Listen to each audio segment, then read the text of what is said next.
Howdy doody. Welcome to episode 137 of TDI. This is Dr. O on the horn. I'm joined by the one and only, my best friend, my co-host, Ricky Flex. How are you, my friend? How has the week been treating you so far? Day late in the checkup this week.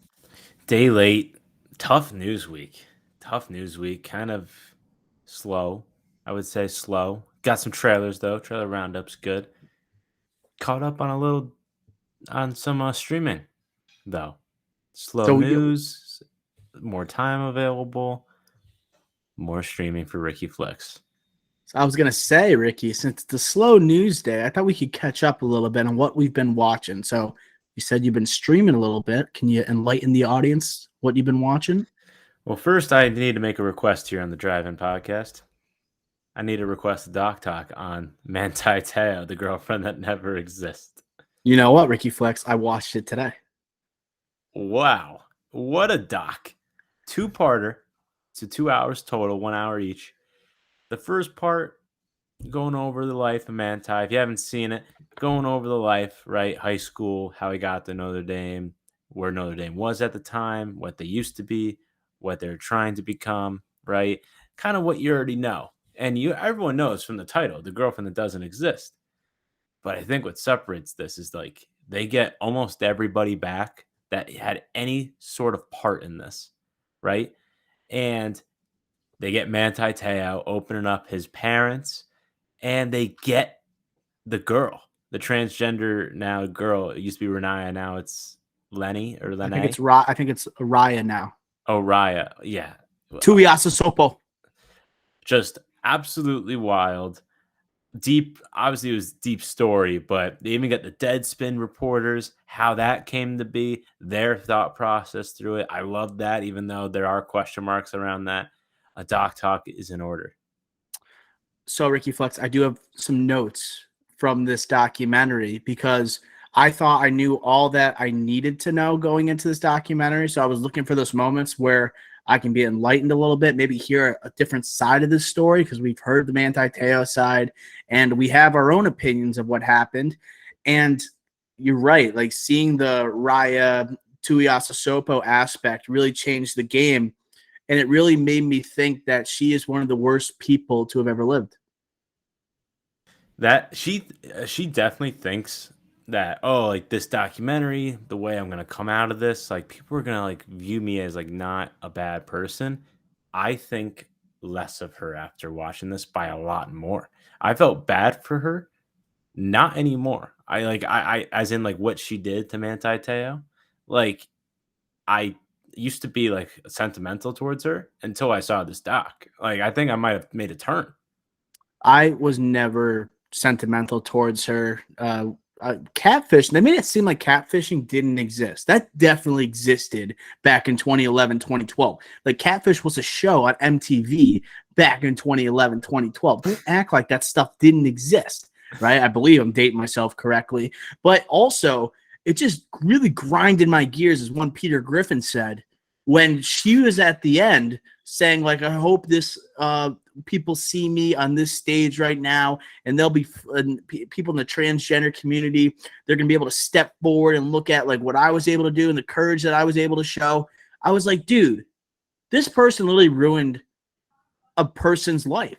And not just any person, a Heisman Trophy finalist and someone that had a promising career as a football star. And that really, he was the one that potentially could have made a difference in so many different people's lives. And yet, these last 10 years, he's almost been forced into hiding a little bit. And he's talked about the mental struggles that have resulted from this entire situation with Tuiasa Sopo and Manti Te'o. And I think also by watching this documentary, I always question, like, okay, so you had this girlfriend for a year. I always thought it was like the 3-year type of relationship. They kind of take it through that, like that time frame. But at the same time, it wasn't Manti Te'o's girlfriend that entire portion, right? They were just online friends, eventually developed this relationship. So I was always wondering, like, how did like Manti Te'o's parents never ask about this situation? That was explained in the documentary. You have the friends of Manti Te'o that I would automatically question, like, how come I've never seen your girlfriend? But then also his friend, his best buddy on the football team, also his childhood friend, right? Never also had a long distance relationship, and he only saw his girlfriend twice a year. So the more that they explained the situation, the more sympathetic I became for Manti Te'o, and the more I just absolutely despised Tuiasa Sopo, because the mental struggles Teo had, and then like also impacting, like that was so huge. It was right after the national championship game when this all broke. It really took me back to like my latter years of high school, because everyone thought so negatively of Manti Te'o. And people thought, like, people were questioning, maybe it's just like something that he orchestrated himself, and like trying to orchestrate this whole we live in a conspiracy type of atmosphere now, but trying to orchestrate a Heisman campaign, right, for the upcoming season. They go undefeated, and then he's one of the top 3 when Manziel wins the Heisman. But like, he was such an upstanding citizen, and the end of it, and he's a man of religion, and he wants to believe in God and faith, and this person is really like leaning into that and taking advantage of Manti Te'o for their own benefits, like their own emotional benefit. So to me, despicable person. Like, literally in any movie I've seen this year, I don't think, including like Tom Hanks in Elvis, I don't think I hated Tom Hanks as much as I hate Raya Tuiasa Sopo. That's saying a lot. She is a despicable person. But you know what, Ricky Flux, I also got to say about this documentary, my favorite portion is actually one that made me laugh a little bit. It's when Dr. Phil came into this documentary. Dr. Phil just laid it on the table. Boom.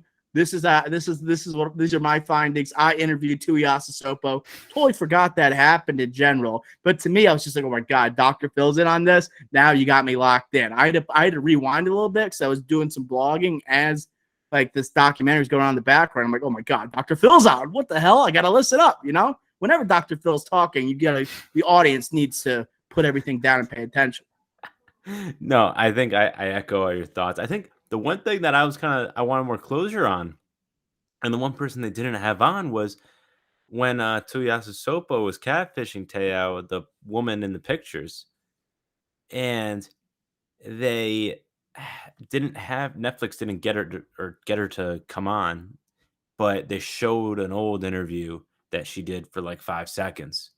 That would have been great if they included needed her. more on that. I have so many questions. Like, how's her life changed? Like, I need to know more. No, the picture when, like, no spoilers, I guess, but like, there's a picture. I can't even say it without saying spoilers, but there's insane things that happen with that person live, like with Tuiasa Sopo connection over Facebook and stuff like that. I need to know more from her side, and we didn't get anything. And I think that was like the one thing I wish I saw more of. But all in all, I did like the documentaries a lot. Highly recommend. Imagine seeing your picture everywhere and people just don't associate your name with that picture. Like, that person. There's a Netflix documentary. Her name was like Andrea or something, but like, you are officially Linnea Kakua to the public following this Manti Te'o situation.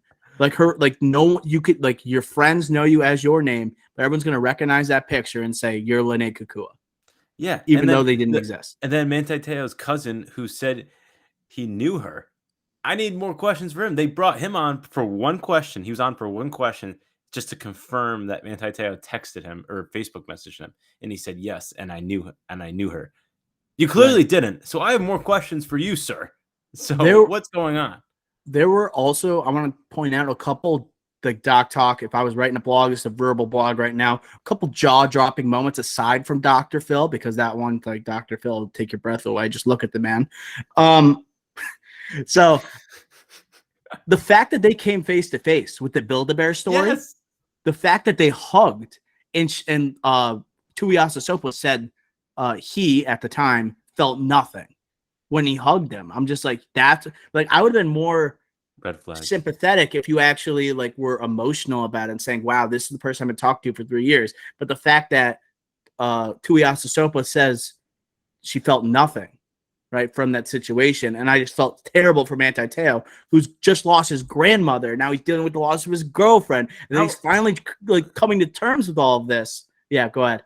How about Tuiasa Sopo got her niece to go to Build-A-Bear, build a teddy bear just for Manti Te'o. That's despicable on all it's regards. evil. The It's highest regard. borderline diabolical. Like literally ridiculous. She messaged this girl that we were just talking about, the person in the pictures, to just do like a thumbs up and send a picture for Manti Te'o. Like, how crazy is this woman? And then the other jaw-dropping moment that I need to bring up, I'm trying to think about it. Dead, not dead. Yes, you're right. It's when they're on. When I kept on like trying trying to picture yourself in a situation. Imagine you are Manti Te'o on the phone, supposedly talking to the cousin, and then all of a sudden your dead girlfriend just says, "It's me, it's me."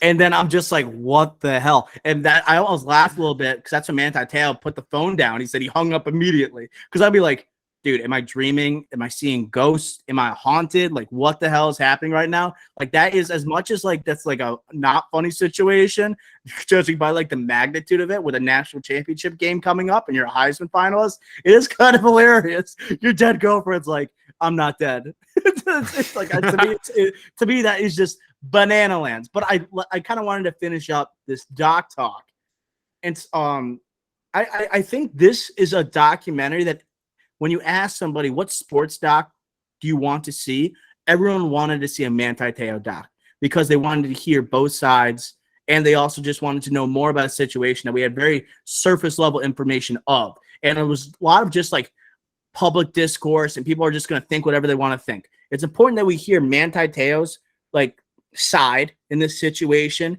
And I think it also shows the power of storytelling, to be honest, not to get too deep here. But if this doc isn't told, we don't understand. And then we don't understand Manti Te'o, and he kind of fades off.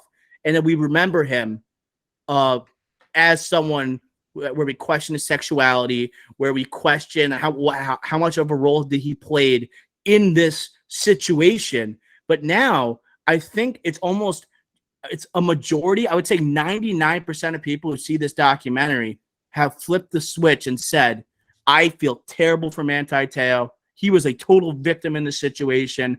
And when they're part of the documentary, it really hit home at the end when he's talking about the therapy sessions he was going to. He has forgiven. He's a man of God, and he's forgiven Tuiasa Sopo. But has he forgiven himself for that situation? That's where it got a little emotional for me. I'm like, damn, like this story needed to be told for this circumstance, especially in this age of people wanting to have their own opinion on all these different situations, and people think they know the lives of actors, of singers, of athletes, but they really don't. And they're going through hard times. I think it was just an important story that needed to be told. Excellently done. I like the Untold series. Yeah, Untold's great. I think you've kind of wrapped it up nicely, but I'll just say one more thing. Manti Te'o, he does look good. He had a big glow up. He looks so much better than he did. The hair. Like, why? Where was that hair in college? And he like slimmed up, like, and he's fit, like he always was. He's an NFL player, but like I don't know, he just looks incredible now. Like he looks incredible. Not retired yet. Currently an NFL free agent. I was looking up his career. He was on the practice squad for the Bears last season. Unsigned right now, so he's not officially retired. But I was looking back at his stats. He's had some injury troubles. He's missed like half seasons. The Saints, but like what this, I'm rooting so hard for this dude. Like I think the listeners can obviously tell by the way I'm talking about it right now. But the doc got him. I just think of the doc got the doc, but the situation where he's at the draft combine and the people are talking about him slipping in the draft. Maybe he's not the leader everyone thought he was going to be, that he was at Notre Dame. Wow. And in that situation, I'm just looking at his history. And he was named a captain of the Saints back in 2017. And I was like, damn, redemption. I wish that like there was a thing like that, was a little excerpt in the doc to show like he wasn't a failure in the NFL. Like he had a couple 60 tackle years. He led the Saints in tackles for loss in the same year he was a captain there. All right, back-to-back 60 tackle seasons, and then picked off Tom Brady in the red zone. That's also what I read. Pretty good. Honestly, that could have been a nice little wrap up to the doc. Forgiving yourself, moving on, becoming a captain again, leader, comfortable in your own shoes. Because remember, he said like he couldn't feel like himself in his cleats when he was like on the Chargers for like 4 years. That was also like a jaw dropper. It's like I couldn't like he was like he felt numb for 4 years. Like that was like, oh Dude, god, and you're an NFL athlete, linebacker. and he was saying Jesus. like people were taking pictures with me, and it's not because I was a Heisman finalist. It's not because I was an NFL player. It was to take pictures for then turn around them for them to make fun of me. And No, like, yeah. And he also said like they would put their arm out while taking a picture with Manti. messed up. And like the dad talking about Crazy. it too. Like the family like were victims in this whole situation. And I get why the parents didn't ask too many questions. Like if like parents don't like to like intrude on like their child's relationships with people, especially in this 21st century, where you have like dating apps and people are meeting online, things like that. They don't want to get too intertwined. So I don't blame the parents in the situation either. It's just really unfortunate and really happened to a good dude. So I hope that we hear more from him in the future, and I hope he gets another shot. I also thought, just to kind of bring it back to a more of a funny beat, the Tuiasa Sopo when they're hulaing in the at the end, haunting. Just a haunting image. And it's like they were like using that as promo before, and I was just like, why don't use that? Don't use that. You know, it's just terrible. To me, it was just like no one wants to see that. Yeah, I won't comment any further. But yeah, I forgot about tailing. I totally forgot about that. It was like the same. It was like Tebowing also kind of like hijacked it like a year later, you know? I totally forgot. And then like when he was saying like, oh, people would want to take pictures of me and put their arm out and like make fun of them. Like I definitely like wasn't laughing during that. But in my head looking back, I'm like, God dang, like I would never do that myself. But that's like I remember tailing that was hilarious at the time. So now that we've gone through the Untold, I know you're a big fan of the Trashers Untold documentary they did. They've released a slew since then. They also have they did the Mouse at the Palace, but they have a couple other ones that I have no idea. Like, have you checked out any other of the Untold the Marty Fish one? The Marty Fish one's kind of depressing, but that's an amazing doc. The tennis player, American tennis player, is supposed to be like the heir to Andy Roddick. That was like kind of depressing, but very good. I want the rise and fall of Anne 1. I'm interested in Tim Donahue's one too. The Tim Donahue, I think, also could be like a Teo thing where like everyone wants to know what happened, and he's been on podcasts, he's written a book, and he's talked a lot about it. But I feel like just visually seeing it with him on it, like pointing out, like, oh yeah, that call, yeah, that was a foul, but I let that go, or it's like whatever, like like kind of pointing out like calls he should have made or something like that. That's like the next one, I think, with the Anne 1 doc. I'm like, okay, I'll circle those two. So yeah, I'll check out the Donahue one for sure. But I also wanted to ask you, like, you asked me what I've been watching. Anything else you checked out on streaming in the meantime since we last met? Well, a little movie called Source Code came on HBO Max. Whoa, Jake G, shout out. We know you're listening. I had to watch it when it came on HBO Max and didn't disappoint. Not as good as I remember it. I watched it years ago, but still really good. Like 84 out of 100 for me. Just a great watch. Quick 90 minutes. Like just a pure clean cut movie. Definitely like they sped it up. Could have been longer, but at the end of the day, this is just an action thriller, and it's Jake G just put on a show. Never seen it, and yeah, so I know that's one that it hasn't been reviewed well in the past. I know people have their criticisms, but it seems like you're a big fan. So it's on HBO, you said. So if I can go on Max, I can see this Jake G movie.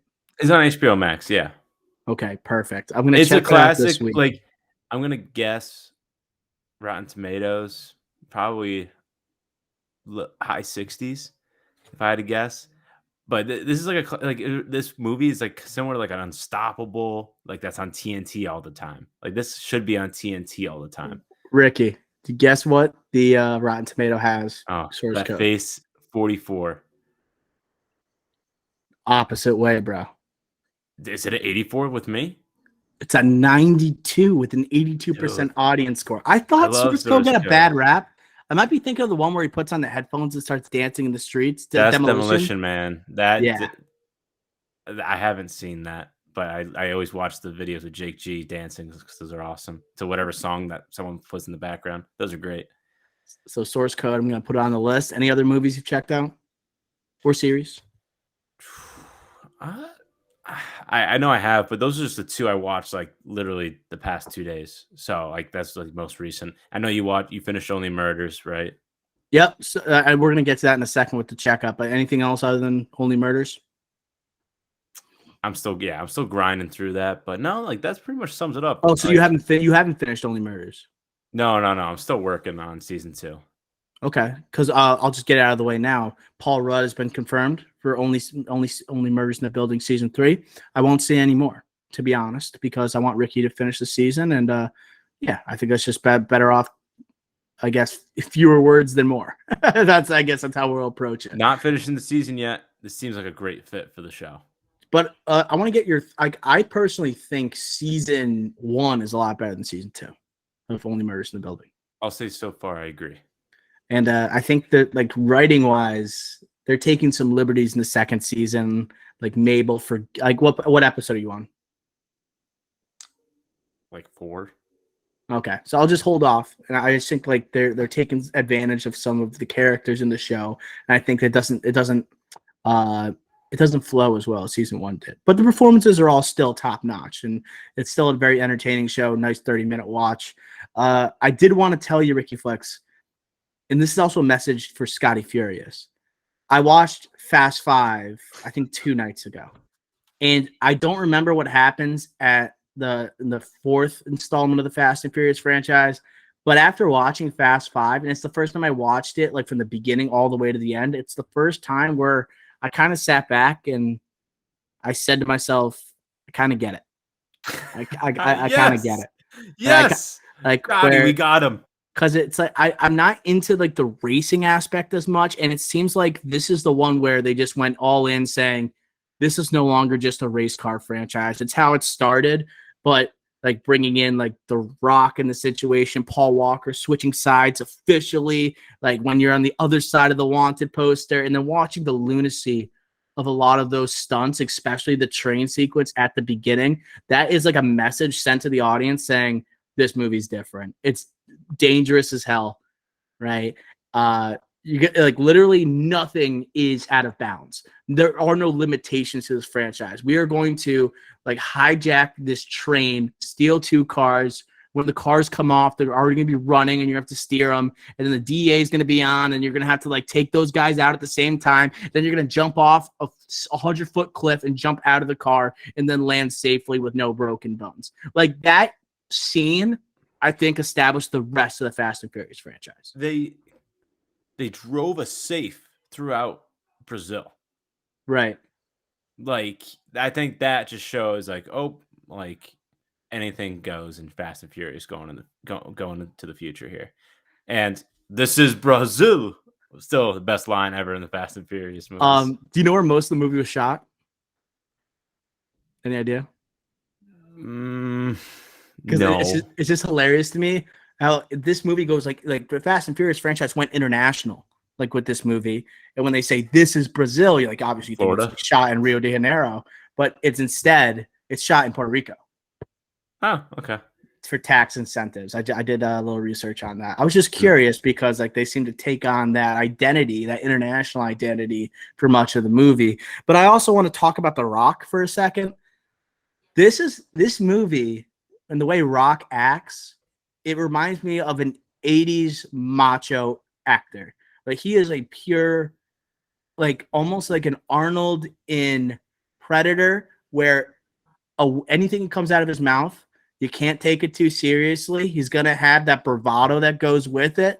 I know I took a Snapchat of a Snapchat video while I was watching last night to show you like when The Rock is first introduced, and his partner goes up to him and he says, good or bad news. And The Rock just turns to him and goes like, I like my dessert first. It's like the way he delivered the line is just terrible. It's so bad, but it's good. You know, that's one of those moments where I sat back and said, Scotty Furious, I kind of get it. It's like, it's just that The Rock is doing it.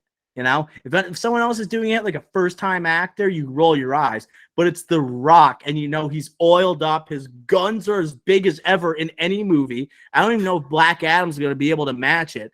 But you just felt like, yeah, just give me The Rock versus Vin Diesel in an all-out fist fight, you know? or just jumping over rooftops, slamming through windows, going through roofs, and just like going to town on each other, absolutely taking each other out, with bronzer all over them. Like, I get the Fast and Furious franchise after watching Fast 5. I'm tempted to watch the next 4 in the franchise after that.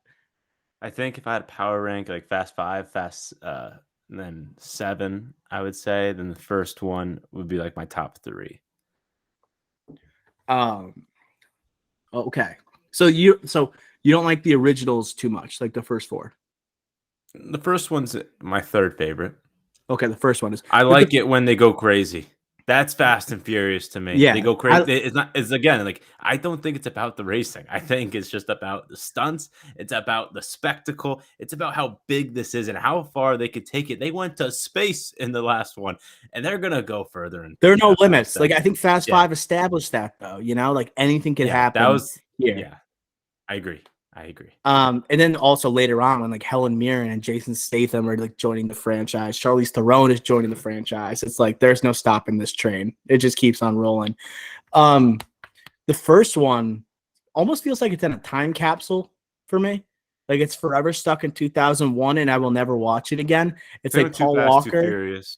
Like, is that the first one, Too Fast, Too Furious, or is it? No, Fast that's and the Furious? second one. The Fast and the Furious. It just, to me, that always is. It just feels so different from the rest of the franchise. And I think I look at Paul Walker, how he somehow has frosted tips, but doesn't have frosted tips in the movie. He's got the curly hair going, but it's not sticking up in the air, and yet he has the blonde highlights. Like, for me, it looks like he is a part of NSYNC, but he also is trying to break into this car chase, a race car ring. Right? Streetcar racing ring, It just feels so different when I watch Fast 5. And I remember it started with Fast and Furious. It just doesn't feel the same. And I'd rather watch Fast 5. Yeah, that's what same. I just more. It's just better. All right. And then let's get to the checkup. We'll see what we got going here. So we already brought up Paul Rudd, not Paul Walker, in Only Murders in the Building. Season 3. I think where I want to start, Ricky Flex, is I want to talk about a spinoff that's in the works. It was announced last week. We have a later checkup this week, so we're just catching up. Ferris Bueller's Day Off spinoff film is in the works at Paramount. The film, titled Sam and Victor's Day Off, will follow the same day adventure of the valets who took the Ferrari on a joyride. Cameron's father's car. Ricky Flex, thoughts on the idea of a Ferris Bueller spinoff? Absolutely terrible. This is getting me like Big Lebowski spinoffs with Jesus Rolls, except there's no John Turturro or John Hamm to even make this watchable. I think that this is a terrible idea. I have no idea who's going to be doing this. I hate it already. Me too. I'm glad it's not a remake. I'm just curious how they're going to capture that same feel of the original Ferris Bueller movie. That one feels so distinct. And it feels it also feels like one of those classic movies that isn't untouchable, right? It's one that probably top 5 most iconic movies of the 80s, and it's like right behind like Back to the Future, whereas like that shouldn't be remade or they shouldn't do anything with the franchise, just let it stay. Breakfast Club could probably be remade, to be honest. I agree. Trying to think if there's any other in that category of 80s movies that should not be touched, that are pretty much standalone. I think you could. I don't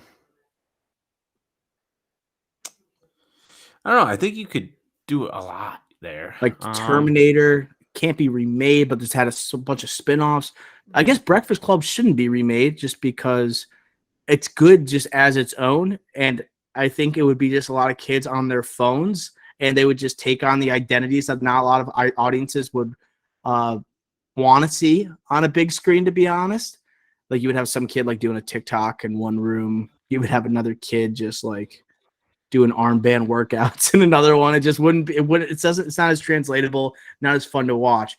Ferris Bueller, like, if they capture the setting, it might work, but I'm afraid they're also going to change the story where like Sam and Victor, they're like maybe one of the, like, I could see them like maybe a 2022, 2023 movie like has them in a relationship or something like that as they steal this car. I could see them just like turning this franchise and kind of trying to make it 2023 when it's really set in 1986 and needs to always stay in 1986. Know what I mean? I feel like that's like I feel so. The reason why I hesitate is because I feel like all these movies, like in the 80s, like I think you could remake all of them and make them, and for this generation, it's just that they'll lose that. They won't have that feel. They won't have that Yeah. 80s feel. They won't have that kid feel, right? Like the 80s has that, like Stranger Things has benefited from, and all these others have benefited from the 80s. I think that you could do something like Stranger Things in and going forward based off nostalgia, but to try to remake something off of 2022 vibes, I just don't think you can. You can. Yeah. I don't think, because I think if you have a Ferris Bueller's like universe type of movie, like what kind of winks are you going to include that will also bring in older fans of the original movie? Are you going to drive by Ferris Bueller in the distance performing Twist and Shout? Are you going to go past? Are you going to somehow run into Abe Froman, the Sausage King of Chicago? Are you going to go into like the bar where the principal walks in and asks the score of the Cubs game and asks who's winning, and the person says the Bears? Like, what kind of things are you going to incorporate to capture that feel of 1986? You know, and that movie very much thinking of reminds me of The Bear, and that's another show I've been watching. I think you should get on board, to be honest, Ricky Flex. But it captures the identity of Chicago, and it takes a lot of pride in that. So how are you going to translate that to this spin-off film? You know, that's what you got to do if it's going to be successful. Yeah, I just don't see it being successful at all. It seems like you don't want to talk about this one too much, Ricky Flex.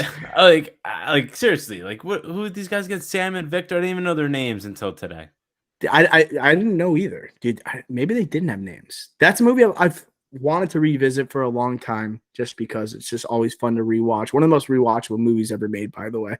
And sometimes it's good just to be Sandstone is rewatchable. All right, moving on with the checkup here. Glass Onion, a Knives Out mystery. It has a tagline, all right, or log line, excuse me, of the movie, what it's going to be about. It's going to follow a tech billionaire played by Edward Norton, who invites the nearest and dearest for a getaway on his private Greek island, but then someone turns up dead. There's a couple stills that came out. Looking at the cast, it includes the likes of Catherine Hahn, Dave Bautista, Janelle Monáe, obviously Edward Norton, Daniel Craig. What are your thoughts on this log line? Anything, Ricky Flex? It's interesting. I think that, yeah, someone turns up dead. We kind of predicted that. But Edward Norton, we know Edward Norton's role, right? So now we know two people's roles. We know Benoit Blanc, Daniel Craig, and Edward Norton. I think that's big. Edward Norton will not be the guy that dies. He will be a major part in this story, similar to Christopher Plummer, a la Knives Out, the original. I like it. Tech billionaire. I could see Edward Norton playing a snarky, know-it-all tech billionaire for sure. Now, if we're taking betting odds on who's the person that dies out of this cast, who would you pick? Okay, I like this.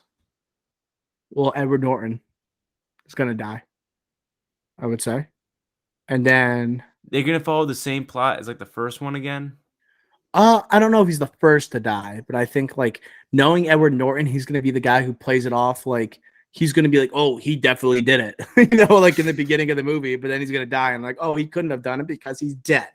But other than that, I wouldn't be surprised if it's Dave Bautista, because out of like all the actors here, he's probably the most inexperienced one in terms of a performer. And it seems like a lot of the movies he's in with an ensemble cast, he finds himself dying quick, whether it be like Spectre for James Bond, whether it be Blade Runner 2049, right, with Denis Villeneuve. I think I could just see him biting the dust early. What about Ethan Hawke? Well, yeah, because he wasn't in the picture. I would say that's one. That's my bet, because he wasn't in the picture that was released, right? He wasn't in the picture. Edward Norton's playing the tech billionaire, not him. So you're telling me Ethan Hawke is going to be another older, prominent character here? No. I think it was if like Ethan Hawke was the guy that was picked as a tech billionaire, then I would have said Ed Norton's dead or gonna die. So I'm gonna flip flop Ethan Hawke, my pick. I think Rian Johnson has said that Ethan Hawke's in has very limited screen time in this movie, so like that would line up correctly. He also said I think it performs similar to a cameo, So like maybe he's only in it for like 5 minutes. He's the first guy dead. Or he just somehow shows up at the end of the movie and it's just like a nice wink. Maybe Ethan Hawke was in Greece at the time or on the Greek islands or whatever. Like, oh yeah, you want to come like Knives Out shooting? We'd love to have you, Ethan Hawke. Just add on to the ensemble here. But I think the overall like person responsible is going to be Catherine Hahn, just because I just think of Seems too obvious though. I just think like she's going to be the one. She's just naturally deceiving, deceitful. Excuse me. Yeah, I think that Janelle Monáe will be like the Ana de Armas innocent vibe cast member there. Dave Bautista is too obvious just by his stature. Leslie Odom Jr. forgot's in this one too. Yep. I could picture him as the Chris Evans. Like maybe he's behind everything. I could also picture Edward Norton, a tech billionaire, also behind everything, killing his brother maybe for an inheritance. He's actually slightly broke maybe. So if he kills Ethan Hawke, his brother, maybe he gets. I'm just spitballing here, but low key, Kate Hudson could be the troublemaker on this. She might be a problem. Yeah. She could be the troublemaker on this boat, and I wouldn't rule her out either. Maybe she's in cahoots with someone else. I don't know. Maybe Leslie Odom Jr. We'll see. I'm excited for this trailer because this movie also December 23rd on Netflix, a Christmas release. A lot of eyeballs on this movie on Christmas Day. We'll see if it performs better than Don't Look Up, right, from last year. We'll see what happens there. Ugh, don't remind me. So moving on with the checkup really quickly, something that we supposed was going to happen, and Matt Reeves has signed an overall first look deal with Warner Brothers to develop upcoming films for the studio. The Batman 2 is currently being written by Matt Reeves and Mattson Tomlin, who both co-wrote the first movie, The Batman, with Robert Pattinson returning for the role in the sequel. Anything to add here, Ricky Flex? It seemed obvious that this was actually going to happen after somehow it was kind of being called into question last week. I am inevitable. We all knew this was going to happen. Wrong franchise. We all knew this was going to happen. Looking forward to it. The Batman 2 is what it's being described as. Wouldn't be surprised if they go with a different name. It seems like let's throw out some names. Let's throw out some titles. So the Batman 2, I think it's out of the question, just because the Batman itself has it's almost provided that prestige upon a Batman story. Like Batman Begins, it's like, I guess it's kind of there, but the Batman sounds like, okay, this is not your average Batman story, right? This it just felt different. And I guess the Batman 2 just Batman already taken. Dark Knight already taken. Anything that comes to mind? Do you think it's gonna be villain related or maybe Gotham related? Anything that comes to mind here? I know everybody on Twitter, they're mentioning villains, right? A popular one with Gotham being flooded is Mr. Freeze. So a lot of the names are revolved around water and frozen, things like that. Just because of that, that's not going to happen. He won't be the villain just because everyone wants it. So I think it'll be related to Gotham because that's why the Batman was so different than all the other Batman movies, because it made Gotham like a character, like we talked about. It was so it was incredible what they did, what Matt Reeves did. It was just completely different than any other Gotham City that we've ever seen, right? I think it's going to be related to that because of how eye-popping and impactful Gotham City was. I think he's going to continue that, and that's going to be a continuing theme here with this Batman trilogy. Yeah. Taking the identity of Gotham's good. I know at the end of the movie, he talks about becoming, instead of symbol of fear, becoming a symbol of hope. Maybe the title has something with the Batman : something hope or something like that. A new hope. A new hope. Already taken. Yeah, but talking a popular one that I've seen on social media that I like a lot is if Mr. Freeze was the villain, they talk about Heart of Ice, which was the title of the Batman animated series episode that actually won an Emmy with its portrayal of introducing Victor Freeze and the origins of Mr. Freeze and the relationship between Victor and his wife, which is kind of it's a tragic story, and I think one that can be told very well by one Matt Reeves, and to kind of explore, instead of doing a character study of the Batman like we just saw, maybe we kind of share the wealth a little bit with another villain, maybe one that we haven't seen or hasn't been done just by Batman writers, all right, for the franchise. Okay, moving on with the checkup here. Speaking of Batman, I think this is a nice connection here, a nice little loop. Speaking of, well, Zack Snyder. We'll just say Zack Snyder. I'm not going to say he's positive or negative. I'm going to stay out of that conversation. Zack Snyder's Rebel Moon already has a part 2 in the works. The film's been granted $16 million in tax credits for California when it begins filming. So Rebel Moon already getting a sequel. Are you interested in this movie, Ricky Flex? Rebel Moon? Question to a question. Did you see Rebel Moon? Well, it didn't come out yet. The first one? Yeah, it didn't come out yet. Oh, right. So then they're already greenlighting a sequel? Yeah. So to me, it's kind of crazy. I believe Rebel Moon's a Netflix movie. I'm not positive. I can double because check. that's the one. Okay, I'm Ray Fisher. Everything's coming back to me. Ray Fisher, yeah, Anthony Hopkins. Yes. The weird picture with yes. This is all coming back to me. Okay. Yeah, this is the one Zack Snyder said, like, Charlie Netflix Hunnam. is like a great studio and mocking Warner Brothers. Yeah. Yep. Hunnam. Your boy, yeah. Hunnam, dude. I'm back. Sophia Boutella, I was Digimon thinking- Hansu. I definitely was thinking of the prequel Army of the Dead movie.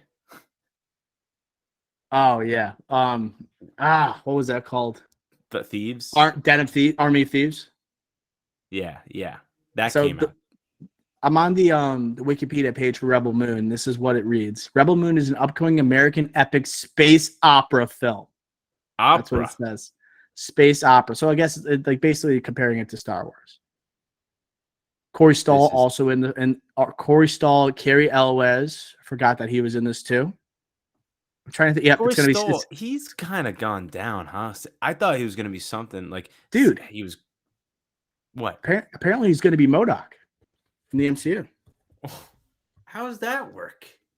Because they said he was stuck in the quantum realm following the first Ant-Man, and then he transforms into MODOK for Quantumania.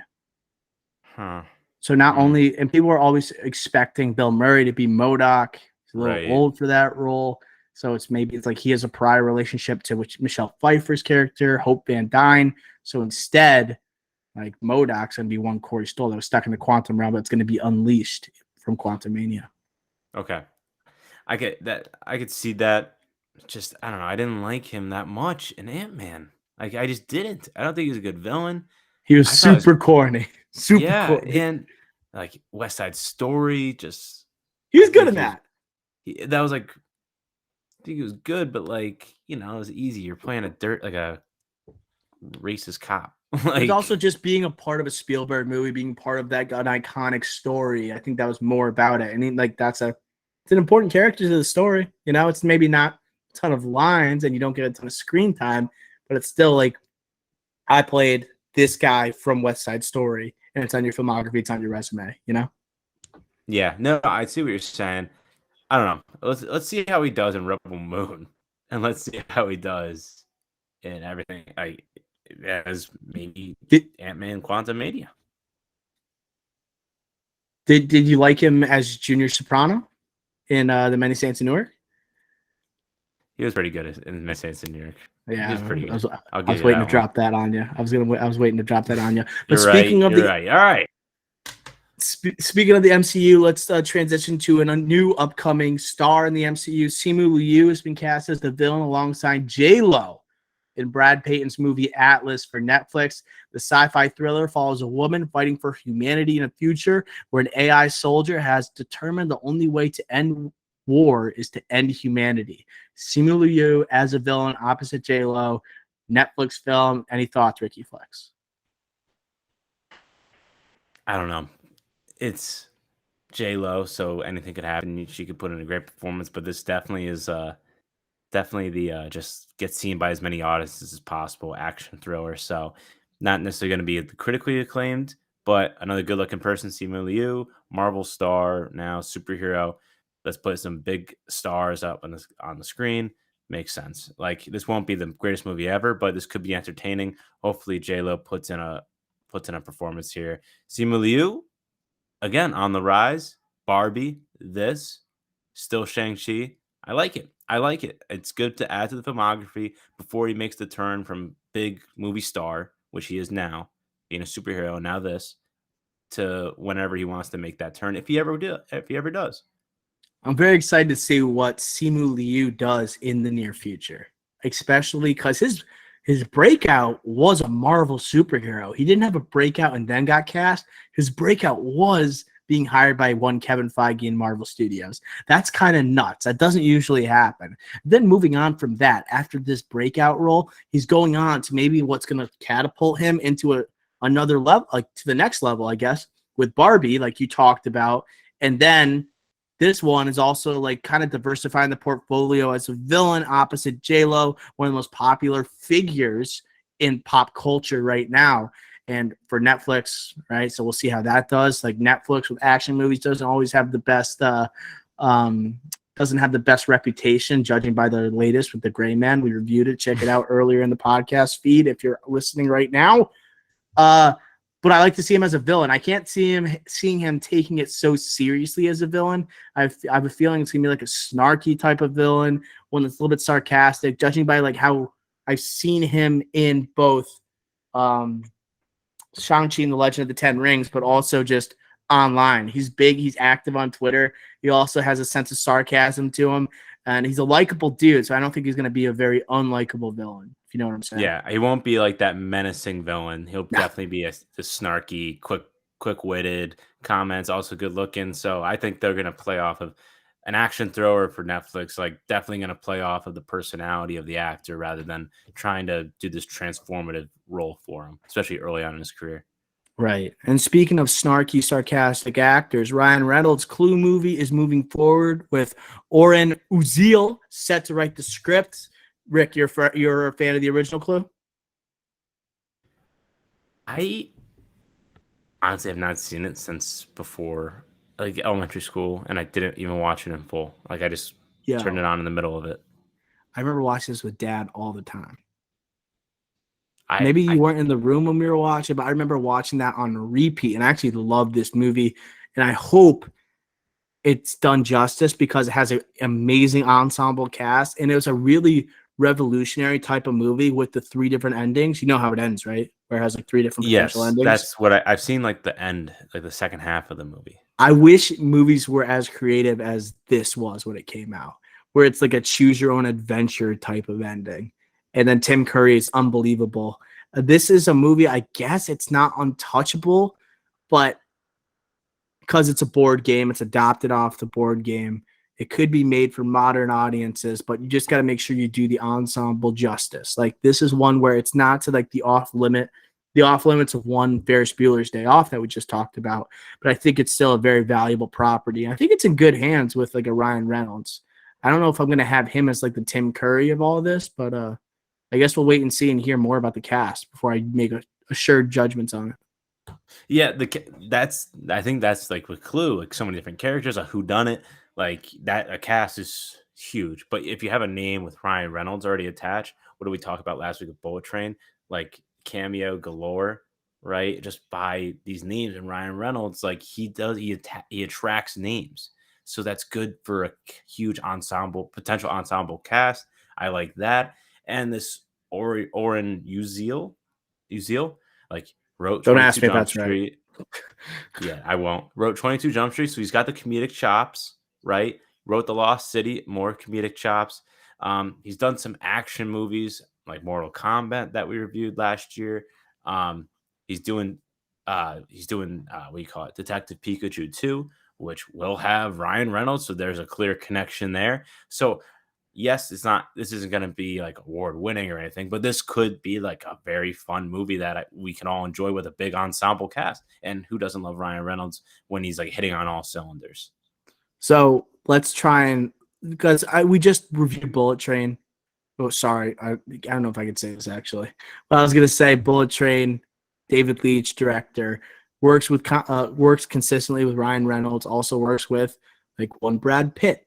And so maybe like Brad Pitt joins this cast and has a strong relationship with a Channing Tatum. Maybe Channing Tatum joins this cast. I can see like Channing Tatum joining this. 100%, not like just as a strong supporting character, you know. I think this is great for him also. Like he's kind of coming back into the limelight. He does a lot of cameo work. He was in Dog last year, things like this year, right? This year.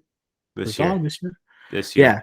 So Dog was this year. So maybe I don't know who else you bring into the fold. It's gonna feel similar to Knives Out. That's the only thing. It's just gonna feel similar to this popular franchise that has a sequel on the way, and that will already be out before this one has like actual momentum going towards the project. And again, this writer has a connection with Channing Tatum with 22 Jump Street. True. I think this would definitely lean Jonah towards Hill. Jonah Hill. Jonah Hill. Jonah Hill. Jonah Hill won't do promos anymore. He did that due to mental health. You saw that? I did see that. Yeah. But yeah, I think this is definitely more comedy than Knives Out, even though Knives Out was very funny. This will definitely lean towards comedy more so than like critically acclaimed. Yeah. 100%. Ryan Reynolds is in it. You know, it's not taking a very serious tone. But I think this is definitely like going for the laughs. Get Betty White in there. Oh, wait, God. Is she alive? Dude, doctor, she died on New Year's Eve last year. Oh my God. Take it back. I have to edit that out now. No, you have to keep it in. Well, I was thinking of like people that work with Ryan Reynolds. I think The Proposal, like Sandra Bullock could be good if she was in this too. I'm thinking big names. I didn't know she died. Like, how am I supposed to remember that? Like, that's Betty White. She was 99. She was like a week away from turning 100 or something. Oh, you're right. I remember this now. But like, whenever you say like Betty White, is she dead? It's always a 50-50 shot. Like, it's always like, is she dead? Is she? Maybe she Betty died White, a couple years. Still dead. Ah, Christ. I was just trying to like think of more names for the cast. It'd be funny if she now it's not, I can't say it was funny, but if she was in this, it would be awesome. It would be awesome if she was in this movie. It would have been a good fit. You know, it would have been perfect. Maybe it's just a slight little cameo. Maybe she's like delivering a pizza at the door or something. You know, this could be something. All right. There's got to be a musician in it. There's got to be like I have another name. Oh, Tim Curry. Yeah. Oh, yeah. Will he be in it? Maybe he just comes back and plays the butler again. Just send it back. Run it back. All new cast. Yeah, he doesn't do anything nowadays. He's alive, right? I was gonna say, like, I have no idea. Ricky, you might have just done what I did. I know he's got to be alive. He has to. Yeah, he just might be retired. I just haven't heard anything from him in a long time. 76. He is alive. He's 76. Yeah, he looks it. I actually thought he was younger than that. God, I forgot he's like a 1990 version, and he's Pennywise. But like, if this movie went the wrong way, I have faith because Ryan Reynolds is at the center of it. Like, I would lose faith if it said like Kevin Hart is going to be in Clue, you know, or The Rock wants to make Clue. You know, I don't trust those comedic actors. I trust Ryan Reynolds and his creative control over projects and who he's going to surround himself with. You know, there could be a move like get Jack Black. And by the way, get Jack Black. That would be good. I like that. In Clue. He's the Colonel Mustard. Oh yeah, now we're talking. Yes. Who else is there? Like the professor. Who could be the professor? I'm trying to think what the professor looks like. He's red hair, skinny. Let's get Helen Mirren. It's Mrs. Green. That's pretty good too. And Fast and Furious, another call out there. God, who could be the professor? What's the professor wear again? Is he white? The white suit? Purple. I think purple suit.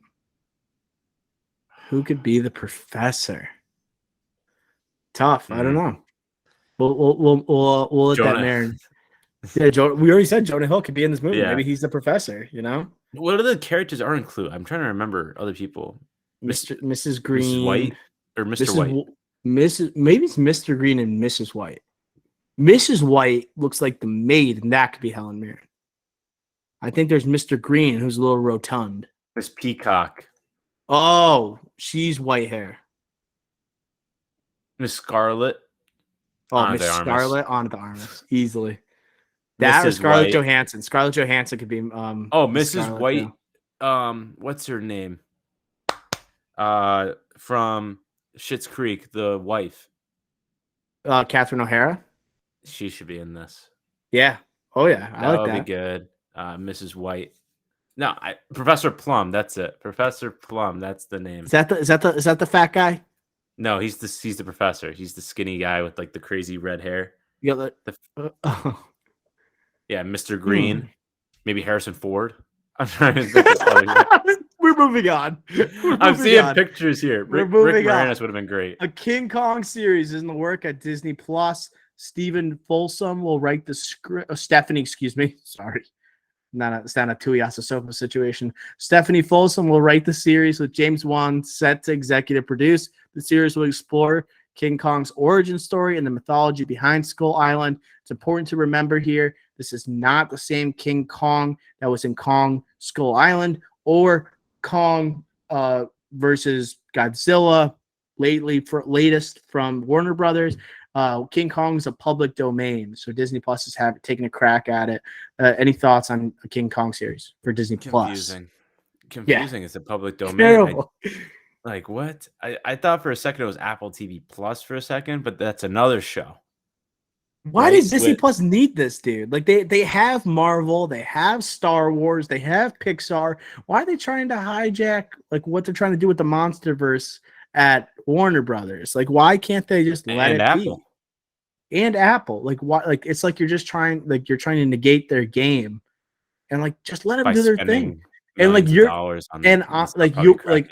Disney Plus, it's gonna be a CGI fest. It's not gonna be very violent as if it would be at Warner Brothers or an Apple TV.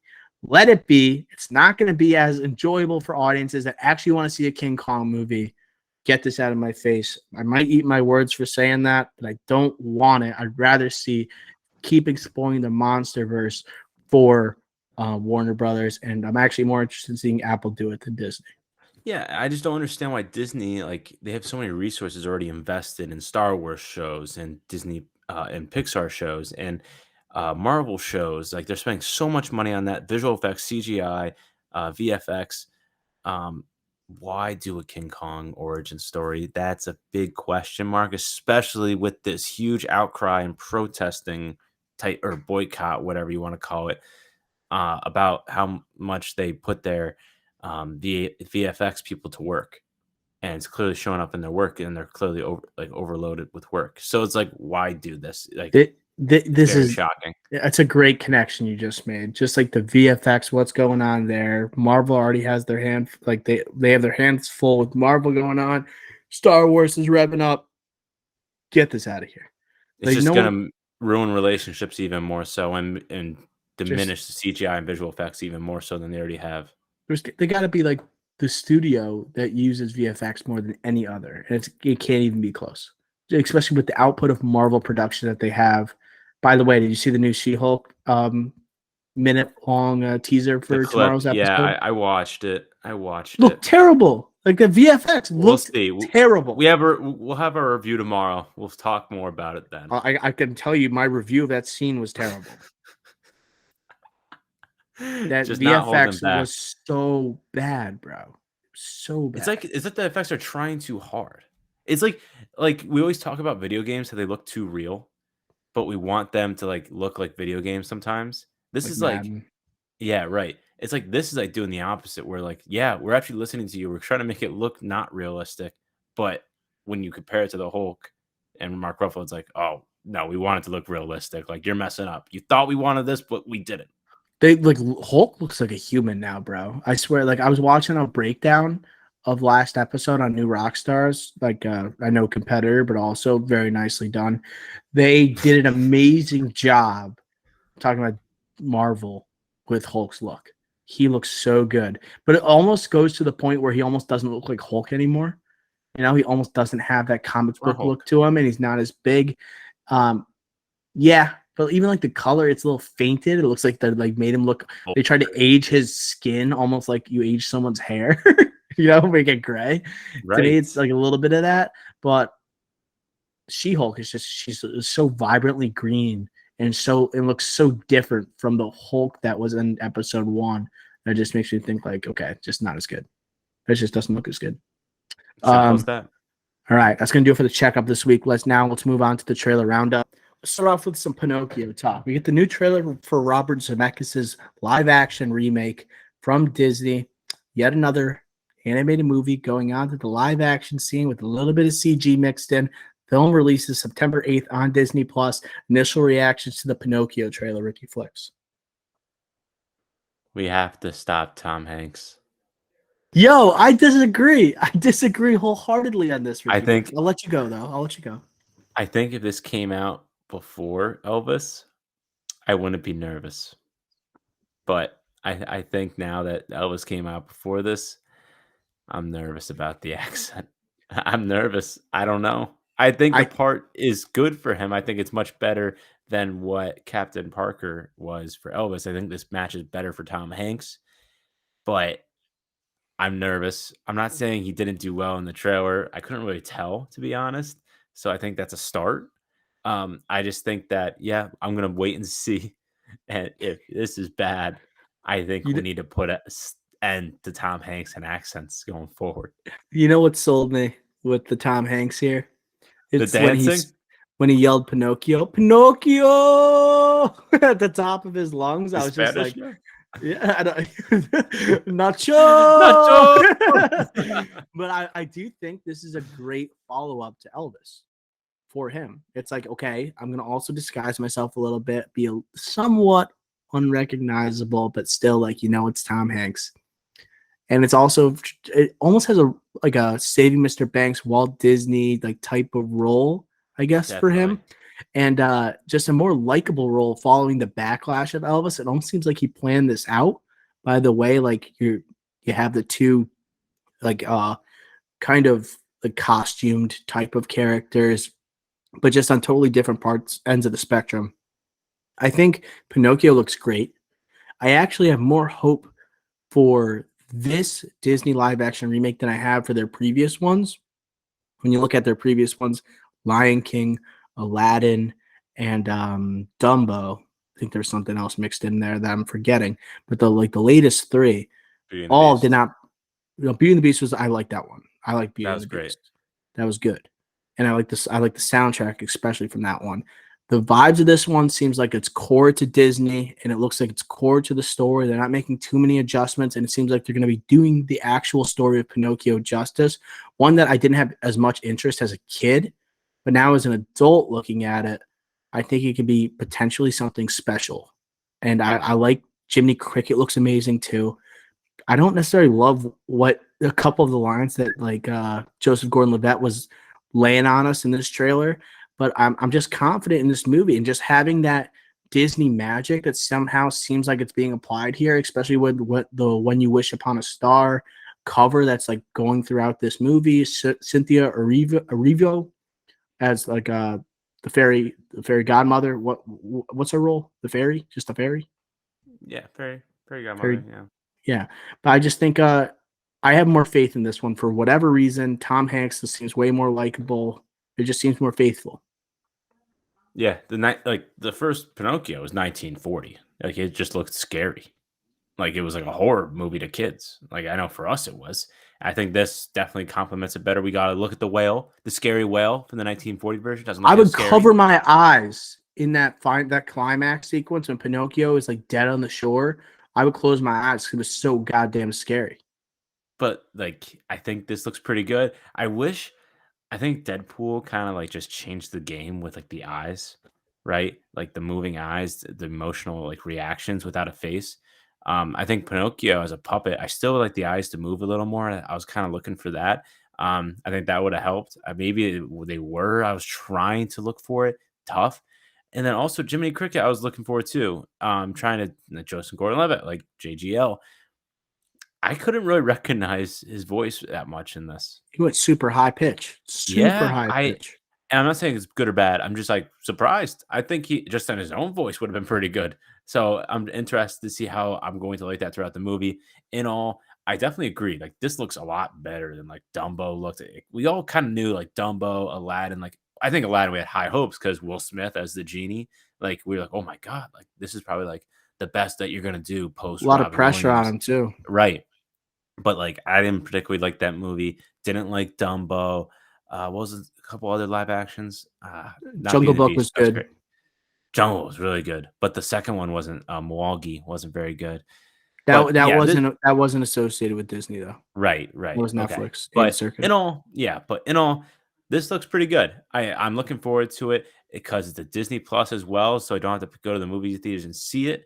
I think if it was a movie theater movie, I would still pay for it, but I think what a lot of people, masses go, I don't know. I think Pixar is different, like Turning Red, No one's that going to the animated theaters. feature. Yeah, yeah, right. I think that one, like, oh, Pixar movie, you would have attracted an audience, and that deserves just by the higher class of Pixar. Yeah, this one you Right. could say, oh, the IP, but Pinocchio, how quality is that IP to Disney? I don't think they think that's very high quality, even though 1940, one of their first like big uh, animated features, right? I think this is the right move. Disney Plus. Let's see how it does. I think also why I think this is going to be successful. Disney with these remakes have had a hard time deciding, are they going to make a totally faithful adaptation or are they going to put a twist on it? Like if you look at Lion King, all CG characters, incredibly faithful story, still did not perform that well in terms of critical reception. Made over $1 billion at the box office. You know, Great at the Disney box office. Disney product like it's going to make zillions of dollars. You know, it's just how it works. But also when you go to Aladdin, you look at the liberties they took with the genie character and the love connection there, and then the other side characters and the added like musical numbers that weren't in the initial movie rubs people the wrong way. Here, it seems like it's an old enough project where people won't care if there's subtle liberties that are taken, but it still seems like it's remained faithful to the story. That's why it's going to be successful. You know, Yeah, I feel like people with Pinocchio, they might not have even seen the movie, but they just know Pinocchio as like, oh, they should he know the throws his story. nose when he lies, and They know he about wants to be a Shrek. real boy, right? And Shrek, I agree. I think they just know like the traits of Pinocchio. They don't know the story, so I think that if they just kept it true to the original and just let it fly, like I think it's gonna work. And Yeah. on a Disney Plus release too, more people see it. Word of mouth spreads, especially on a streaming service that's huge. I think and easier to watch. Word of mouth is easier for that. Translates easier. I mean, I think this might be a real big hit if it's at least decent. And it's a little bit safer than other animated it's a little bit safer than like the remake going for a theatrical release. And I think the one that we missed out on talking about is Mulan, and that was a Right. COVID release that also I never actually saw Mulan. I think it did pretty well critically, right, if I recall, but it also took some liberties in terms of creative differences with the original film. But we'll see how it does. I did want to go to this next trailer. Ricky Flex, did you see the trailer for Sam Mendes' next film, I did. I did. Empire of Light, starring Olivia Colman, Michael Ward, Toby Jones, and Colin Firth, releasing December 3rd in theaters? I'll start off here on this one since I gave you the floor on the last one. I think this looks amazing. I don't really know what it's about, to be honest. And it seems like it captures the power of cinema. But I love the idea of Roger Deakins on the camera here. I love Trent Reznor and Atticus Ross on the ones and twos for this movie. And then also Sam Mendes. And then you throw in Olivia Colman, Colin Firth into the fold. I think this has the recipe to be an awards contender. And we know, like, in terms of Oscars, what do they love to reward? It's like the film going experience, whether it's not just like the film experience, whether it's making of movies, whether it's Hollywood itself. And this one seems like it's capturing the power of cinemas. I'm excited to see it, and I'm a Sam Mendes fan. Yeah, you're a big Sam Mendes fan. I like him a lot as well. I think this is set in the 80s. For me, I didn't know that. I thought it was set before that. Because I thought It looked earlier to me. yeah, it looked like the 50s, like pre-civil rights era. So I was thinking, oh, Olivia Colman, Colin Firth probably married. And then not Toby Jones, Michael Ward, BAFTA award winner, Michael Ward, black. And I was thinking, oh, him and Olivia Colman, love story, but obviously, like like people don't want them to be together, and they own this big theater in town. That's originally my vibe from it. And then I read the plot line, and it's like 80s love story, and I was like, oh, that can't be it. So I'm interested to see like what this movie's actually about, how they got these characters, or sorry, these actors, because Olivia Colman, Colin Firth, Toby Jones, Hydra, Doctor, whatever, if you remember him from that. But First Avenger and in the computer during Winter Soldier, Winter Soldier. right? So that, and then I like him as an Deacon's actor. I like Toby Jones yeah, too. he's good. He's good. And then in like that minute, like he kind of seems like a weird role, like right behind the camera. That kind of fits his vibe, I feel like. But He's like the and next Dinklage. I'll stop that. No side but then shaming here. and then and then Deacons. You got Deacons in this movie. it's interesting. Also, December release, right? Just all these different moving parts for a love story movie. I'm interested in this, but like I'm not like looking forward to it per se. Like, oh, I can't wait for December 3rd to see this in theaters. I'll be the first one in the theaters. It'll be like, oh, I'm interested to see like, oh, is this an Oscar contender? Is this gonna play a part here? Is Olivia Colman gonna get another Oscar or something like that? That's what I'm more interested to see. 100%. And my takeaway, I think, from this trailer was that Deakins is going to get another nomination from this movie. From the Anything he shots, touches now, he's gonna get a nom. it Just seems as like Scott Deakins. they were teasing some amazing shots in this movie, right? And then Yeah. like when you were capturing like the cinema and like movie theaters itself, and you're capturing a time period that goes with it, the way movies are shot, like it's kind of lining up perfectly for Deakins. You know, a man who's been in the film industry for decades upon decades now and had so much success. Like I don't think anyone was better suited for a movie like this. As we said before, no idea what it's about, but it's got an award season release December 3rd. We'll be covering it. We'll be reviewing it. Last trailer on the trailer roundup: greatest beer run ever, directed by half of the Farrelly brothers. I think Peter Farrelly's directing this one. We got a cast as Zac Efron in the lead, Bill Murray in this movie. Who else am I missing? Ricky Flex, Bill Murray, Russell Crowe, Russell Crowe in this movie too. major role in this. Is this a streaming movie or is this in theaters? Apple TV Plus, Apple September TV. 30th. So, any first impressions from greatest beer run ever? So the movie, it's this man who feels like during Vietnam War, I believe, period piece, he wants to make a difference. He's kind of a low life and doesn't feel like if he can't contribute to the war effort, he's gonna like try and contribute to like helping out the soldiers that are of his age, his friends that are currently fighting in Vietnam, and he's going to bring them beer. And it's based on a true story. So I guess first impressions of Efron in this role. First impression was like, what the heck? This is going to be terrible, right? Because like Farrelly brothers, like Peter Farrelly, like he's done like some good movies. I'll give him credit. Like he's done some good ones, like Me, Myself, Irene. Like that was like that, and there's something about Mary. Were kind of like his breakout ones. Are you saying him as the Farrelly brothers or him alone? Well, him as like a producer and writer. Okay. So like I'll say like yeah, like he's done some good ones, but he's also done some like Hall Pass, Dumb and Dumber 2. Did they do what's the one with Kinnear and Matt Damon? Stuck on You. He did that. Yeah. So like he's had his hit and misses. So like this is gonna be a hit or miss, I think. Russell Crowe looks pretty good in this. I think I've watched the trailer twice now. I actually think Russell Crowe can put in a decent performance. I'm actually looking forward to seeing him. Zac Efron, talk about accents. We'll see Terrible. New York. It doesn't look so good. bad. It doesn't look good at all. It took away from the trailer, in my opinion, was the accent with Efron. Yeah. I don't think it was hit or miss. I think it was a miss. And then Bill Murray was barely in the trailer, but like he had that one funny line, which was good. But all in all, like I actually will see this movie. I'm interested. I think Russell Crowe might be good in this. And all this won't be anything crazy, I think, but I think it might be worth a watch. I'm just hoping that Efron is worth the lead here because it has like a juicy story for like a Farrelly Brothers movie. It seems very much up their alley. So yeah, it seems like has a lot of comedic beats that it can hit.